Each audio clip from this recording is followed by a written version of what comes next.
अक्सर माँ बाप भाई बहन मुझे ये प्रश्न करते हैं कि हमारे परिजन को कोई समस्या है, हम आपसे उसकी कंसल्टेशन ले रहे हैं, लेकिन ऐसा माना जाता है और आप भी हमेशा यही कहते हैं कि जिस भी व्यक्ति के साथ समस्या हो केवल वही उपाय करे तभी फलित होते हैं। लेकिन समस्या यह है कि वो विदेश में रहता है, या समस्या यह है कि वो मानता ही नहीं है इन बातों को, या समस्या यह है कि वो ना तो पूजा करता है और ना ही उसके पास समय है।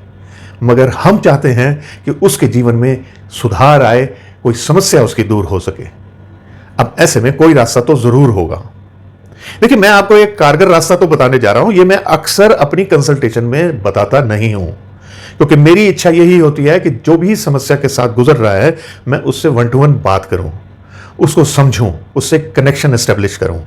इसलिए मैं ये वाला उपाय नहीं बताता हूं, लेकिन कुछ दिनों से मैं मजबूर हो चुका हूं कि मैं आपके समक्ष इस उपाय को लेकर आऊं। यह उपाय तो कारगर है ही, लेकिन आपकी निष्ठा, आपकी इच्छा पे सब निर्भर करता है।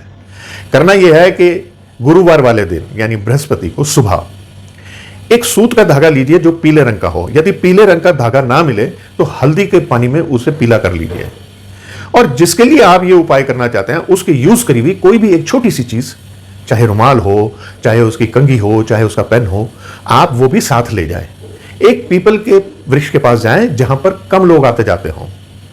सबसे पहले वो सूत का धागा जो है उसे एक बारी आप पीपल के चारों तरफ लपेट दें। फिर वो वस्तु जो आप लेकर आए हैं वो वहां नीचे रख दें।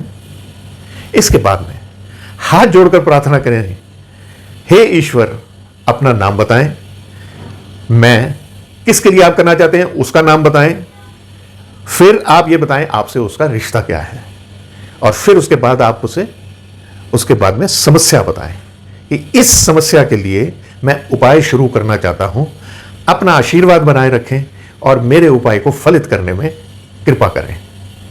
बस इतना ही करके आप वापस आ जाएं, और जो भी आपने उपाय करना है, चाहे किसी ने बताया है चाहे कहीं से सुना है, उसके बाद ही उस व्यक्ति के लिए शुरू कीजिए।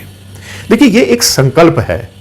आपकी इच्छा, आपकी डेडिकेशन, आपका विश्वास और आपकी भावनाएं ये ब्रह्मांड सुन रहा है। और जब भी आप सच्चे मन से कोई प्रार्थना करते हैं, ग्रह भी मजबूर हो जाते हैं मदद करने के लिए, और ईश्वर का आशीर्वाद भी मिलता है। एक काम और करना है कि जब तक आप उपाय कोई भी कर रहे हैं तब तक हर शनिवार शाम के समय एक सरसों के तेल का दीपक भी उसी पीपल के नीचे आप जरूर ज्वालित करके आएं।